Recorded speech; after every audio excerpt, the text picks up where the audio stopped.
So how can I convince you that superheroes aren't just characters, but they actually do have an effect on your life? I'm gonna use 4 words: childhood, familiarity, choice, and future. You don't have to take my words for it. We're actually gonna listen to a trained clinical psychologist about the psychology of superheroes.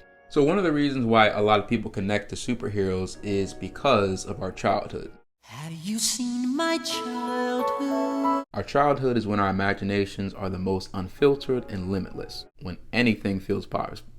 When anything feels possible. All right, let's do this one last time. When anything feels possible. When life overwhelms us, we wish we could go back to the times when we were a kid and when we were watching The Incredibles. Superhero stories allow us to reconnect with that developmental stage when we could really shut out our external reality and go on an amazing adventure. We go back to a time we know that feels familiar. Now with that in mind, we can talk about familiarity. It's been said that familiarity can breed comfort and contentment, and the formula for a good superhero story is always familiar. That's why people love it. Hero saves the day while overcoming moral, physical, and emotional challenges. The familiarity narrative is very, very comforting. In the chaos of the world around us, people aren't just looking to escape, they want to experience some element of certainty and predictability. Superheroes can be likened to a roller coaster. There's many ups, there's many downs, but in the end, everything's gonna work out.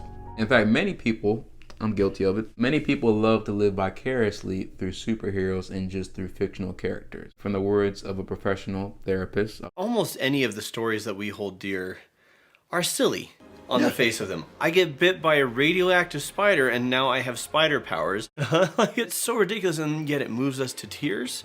It inspires us to be better. It helps us through our hard times. These stories do. And with that in mind, we can go to the third reason, which is choice. Even though the story sounds familiar for a superhero movie, the general formula allows it to be used in a variety of situations.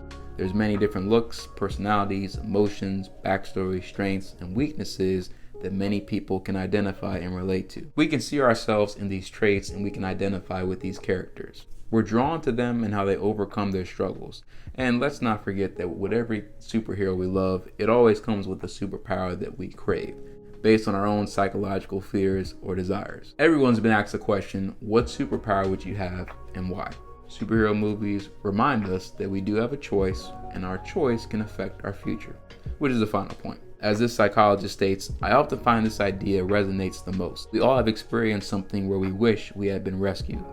This ranges from the extreme severe trauma, to bullies in the playground, to workplace complications. Superhero stories show us this wish of being rescued over and over again.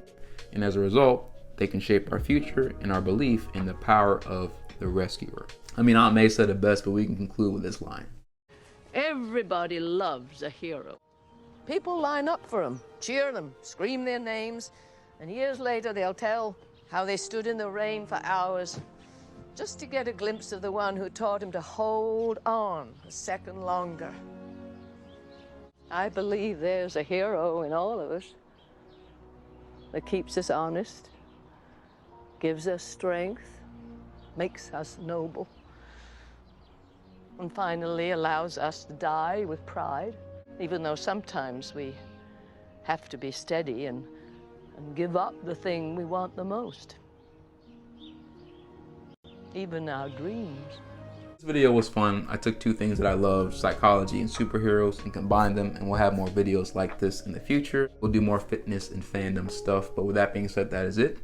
If you enjoyed the video, you can give it a heart. If you want to talk more down below, feel free to let me know. If you really enjoyed the video, you can share it. And if you're feeling froggy and you want to support the Fields Fitness fam, you can do all 3. As always, remember to stay mentally fit, emotionally fit, and physically fit, and I will see you all in the next video.